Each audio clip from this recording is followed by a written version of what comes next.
이 바벨론에 대해서 다시 한번 하나님께서 이제 심판의 말씀을 하십니다.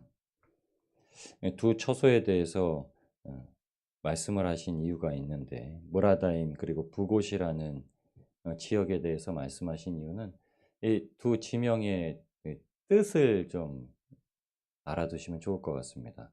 모라다임은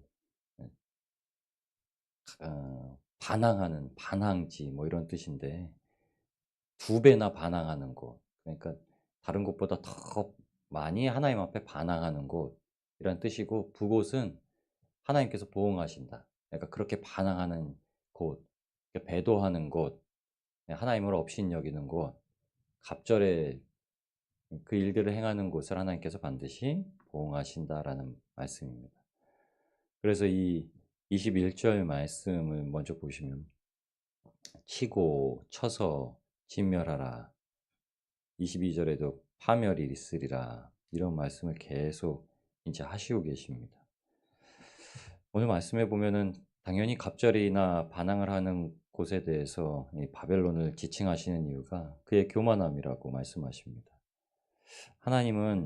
하나님께서 우리를 이 땅 가운데 보내셔서 가장 중요한 개념으로 성전, 유형의 성전을 삼으시고, 그 유형의 성전이 무너진 이유가 예수 그리스도께서 성육신을 입고 오셨기 때문에 성전의 개념이 예수 그리스도로 넘어갔습니다. 그래서 예수님께서 친히 말씀하시기에 성전은 본인이라고 말씀하시죠. 이 성전을 헐라라고 하셨던 말씀은 3일 만에 다시 세우겠다 하셨던 말씀은 이 땅 가운데 사람들이 예배하고 하나님을 경배할 곳이 예수님이심을 이제 드러내셨고, 십자가에 달려 죽고 부활하신 이후에 그 성령의 역사를 보내신 이후에는 사도 바울이 이제 고린도전서 3장에 너희는 성전에는 성령이 거하시는 그것을 알지 못하냐. 우리가 성전을 하나님의 거룩한 처소로 여겼던 것처럼 우리도 그러하다라는 말씀을 줍니다.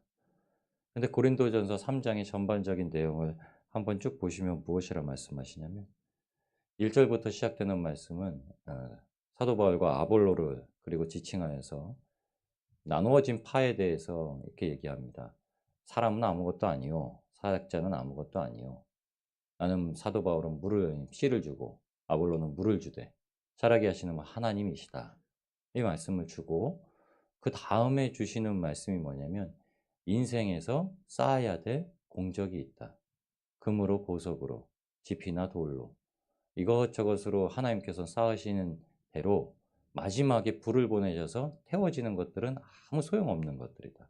공적은 안 태워지고 남아있는 것들이다. 반드시 그렇게 살아야 된다라는 말씀 다음에 성전 말씀을 주십니다. 공적은 뭐냐? 성전되는 겁니다. 성전되는 것. 인생의 이 하늘에 하나님, 제가 이렇게 주님의 은혜를 입어서 신앙 생활을 허락하신 대로 살았습니다. 내 인생을 어떻게 살아낼까라고 하는 공적은 난 성전이다. 나는 항상 거룩해야지, 경건해야지. 말씀과 기도로 거룩하짐을 입으라. 사도 바울의 말은 다 연결되어 있습니다. 아주 유기적으로 연결되어 있죠. 디모데에게 그렇게 얘기한 거죠. 말씀과 기도로만이 거룩해진다. 다른 어떤 방편이 없다. 이렇게 얘기를 해줍니다. 그래서 성전은 말씀과 기도가 이루어지는 곳이라고 사도 바울이 알고 있었기 때문에 그렇게 주신 겁니다. 오늘 그 말씀을 주십니다. 성전을 무시했던 이 바벨론의 교만한 죄에 대해서 하나님께서 보응하시기 때문에 마지막 날 그 사건이 왜 일어났느냐? 벨을 섬기는, 이게 바벨론엔 특별히 이제 벨이라는 신을 섬겼는데, 하나님이 아닌 다른 것들 때문에 마음을 쏟고 그것을 섬겼던 것들에 대해서 하나님께서 보응하시겠다. 그래서 치다, 쳐서 진멸하고, 26절에도 오면 치고 진멸하고 도살하라. 이게 그 벌이 있다. 31절에도 벌할 때가 이르렀으니, 이 말과 오늘 본문에 더불어서 많이 나오는 말이 방금 말씀드렸던 교만하니, 교만하기 때문에 하나님께서 갚고 갚으시겠다. 이렇게 얘기하십니다. 하나님께서는 그 일한 대로 갚고 그 행한 대로 갚으시는 분이시죠. 하나님께서 일한 대로 행한 대로 갚으시기 때문에 예수 그리스도께서 다 하셨다고 우리에게 친히 말씀하신 겁니다. 우리가 스스로 할 수 있는 게 아니라 예수님 안에 거할 때. 골로새서 말씀을 두 번 더 이제 주일까지 나누실 텐데요. 음, 어제 말씀드렸죠. 골로새서 말씀 가운데 이렇게 좀 자주 표현되는 건 그 안에서 그와 함께 그와 더불어 그로 말미암아. 그러니까 다 예수님을 통하여서. 근데 솔직히 인생은 그렇습니다. 인생은 다 예수님을 통하여서 벌어지는 일들이죠. 예수님께서 섬기셨던 일들을 섬기는 것이고 예수님께서 고난 받으셨던 걸로 고난을 받고 참는 겁니다. 예수님께서 사랑하신 대로 사랑하는 거고 예수님께서 머리 놓을 곳이 없었던 것처럼 이 땅 가운데 순례자의 삶을 사는 거고요. 예수님께서 이 땅의 통치자이자 주관자이신 만물의 주인으로 오셨던 것처럼 고린도전서 3장에 뭐라고 하냐면 "만물이 다 너희 것이다." 이렇게 얘기하십니다. 그러면서 그러나 만물이 다 우리 것이지만 우리는 그리스도의 것. 이게 고린도전서 3장 말미에 주신 말씀입니다. 우리가 세상을 하나님의 대리 통치권의 회복자로서 살아가는 것이 복음을 들고 있는 삶이죠. 그러니까 우리는 눌려 있는 삶이 아니라요. 세상 가운데 선포하는 삶. 선포는 당연히 가장 높은 분의 예 사자로서 보냄을 받은 거죠. 대사로서 보냄을 받은 거죠. 그래서 어느 누구에게라도 담대하게 선포를 할 수 있는 건 우리를 떠나서 우리를 보내신 분의 능력에 따라서 그 일들을 감당할 수 있는 겁니다. 우리 사랑하는 성도님들에게 이 우리의 일반적인 삶을 주신 이유는요. 우리가 일반적인 삶을 세상 사람과 똑같이 살아간다고 해서 그대로 그들과 섞여 사는 게 아니라요. 그 속에서 하나님께서는 하늘의 별과 같이 반짝이게 하시고 그곳에서 소금으로서 맛을 내게 하시고 소금은 녹아져야 맛이 나죠. 그러니까 소금이 쓸데가 없어지면 맛을 잃어버리면요. 그냥 밖에다 내버려서 사람들한테 짓밟힌다고 얘기를 합니다. 하나님의 말씀은 항상 맛이 있는 거죠. 우리가 전하는 말씀은 항상 맛깔나야 되는 거죠. 우리가 전하는 말씀은요. 항상 사람들에게 빛을 비춰주는 것처럼 되어야 되는 거죠. 주의 말씀이 그렇다는 겁니다. 주의 말씀은 내 발의 등요 내 길에 빛이 된다라고 시편 119편에도 말씀하고 있는 거죠. 그 일을 누가 하시냐? 28절에 보시면 하나님의 보응, 여호와의 보복, 그의 성전의 보복이라고 말씀하십니다. 요한계시록 6장 5절의 말씀 보면은 이미 하늘에 먼저 올라간 우리 신앙의 선배들이 이렇게 얘기합니다. 주님, 우리 피를 갚아주지 아니하시기를 언제까지 하시렵니까? 신원하죠. 탄원하죠. 하늘에서 이 요한계시록에는 사도 요한이 보기를 하늘에 있는 많은 그 순교의 피를 흘린 자들이 주님 보응해 주세요. 우리말로 표현하면 주님 복수해 주세요. 이렇게 얘기합니다. 근데 하나님은 이렇게 그들에게도 이렇게 얘기하십니다.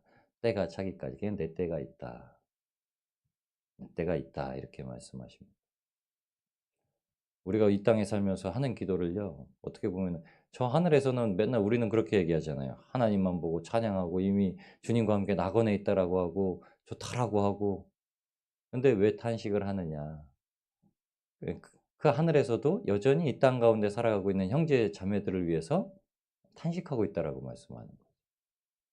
우리가 이 땅에서 탄식하고 합력하고 기도하는 것과 똑같죠. 근데 그 신원을 하나님은 다 아신다고 하시죠. 하나님은 인생의 모든 역사에 대해서 다 알고 계시고 우리의 인생사는 뭐 더할 나위 없죠. 머리털 한 올까지 다 세신 하나님은 우리가 주님 앞에 기도드리는 모든 것들에 대해서도 이미 알고 계시고 그 때를 위해서 준비하고 계시다고 말씀하십니다. 그래서 어느 때 그러느냐? 하나님께서 싸우시겠다고 하면은 막을 자가 없다라는 거죠. 오늘 본문에는 하나님께서 활 쏘는 자, 활도 무기를 꺼내서 병기창을 열고 무기를 꺼내서 그 일들을 친히 행하도록 사람들을 이끄시겠다 이렇게 말씀하십니다. 하나님께서 일하시겠다고 일어서시면 어느 나라도 막을 수 없다라고 하나님께서 친히 말씀하십니다. 만군의 하나님께서 일하시겠다 하시면 아무도 막을 수 없는 겁니다. 여러분 그래서 우리의 기도는 우리의 능력이 아니라 우리가 믿고 신뢰하는 하나님의 능력을 말하는 겁니다. 여러분, 항상 하나님께서 알고 계시다는 거. 아무리 이 땅 가운데서 '아이고 저 사람 정말 저 사람 때문에 힘듭니다. 저 사람 그냥 콱 그냥 내 눈앞에서 안 보였으면 좋겠습니다.' 내 눈앞에서 진짜 안 보이면요 무서운 사건 벌어진 겁니다. 야 속이 시원하다 할 사람이 어디 있습니까? 살인자 된 거죠. 이게 예수님께서 어 산상수훈에서 말씀하신 겁니다. "미워한 자마다 살인한 거다." 그게 미워하는 자마다 살인한 거는 우리 마음에 있는 율법에 대한 강화 말씀이라고 하는데, 우리가 자칫 잘못 기도를 그렇게 해 버려서 실제적으로 그 일이 일어나면 어떡하냐? 내 기도가 응답됐다 이게 아니라요. 우리가 살인해 버렸다는 거예요. 그냥 죽은 게 아니라, 그냥 눈앞에서 없어진 게 아니라, 그냥 그 사람이 인사이동 된 게 아니라, 그냥 그 자리를 끝까지 지키고 버티고 그 사람에 대해서 인내하고 원수를 위해서 기도하면 하나님께서 사람의 영역을 바꾸시는 것이 참된 기도의 능력입니다. 오늘도 왜냐하면 하나님께서 그 일을 친히 하고 계시기 때문에 우리는 교만한 자가 아니라 겸손한 자로 주님의 길을 따르는 거죠. 예수님께서 그래서 감당할 수 없을 것 같은 그 육체의 고난을 하나님 앞에 기도로서 감당하셨다고 하신 겁니다. 하나님이 우리한테 그렇게 육체의 고난을 쌓아 두신다 이런 말씀이 아니라, 주님은 뭐라고 하셨냐면요. 그거를 염려에 두고 가라. 그래서 항상 그럴 수 있다라는 걸 생각해 두고 가라. 인생이 그런 고난만 당하면은 인생이 어떻게 즐겁겠습니까? 이때에 그런 고난만 당하고 살면 하나님께 붙들려 있을 자가 어디 있겠습니까? 그러나 그 인생에 그런 고난과 풍랑이 올지라도 하나님께서 알고 계시고 하나님께서 이기게 하신다. 하나님께서 견디게 하신다. 하나님께서 새로이 바꿔주신다. 라는 것을 마음속에 늘 품고 견뎌나가면 하나님께서 반드시 우리의 인생 가운데 하늘의 별처럼 찬란하게 비추일 날을 허락하실 줄 믿습니다. 하늘에서 빛나는 건요, 각자라고 하셨어요. 다니엘도, 욥도 다 그냥 각자 빛난다.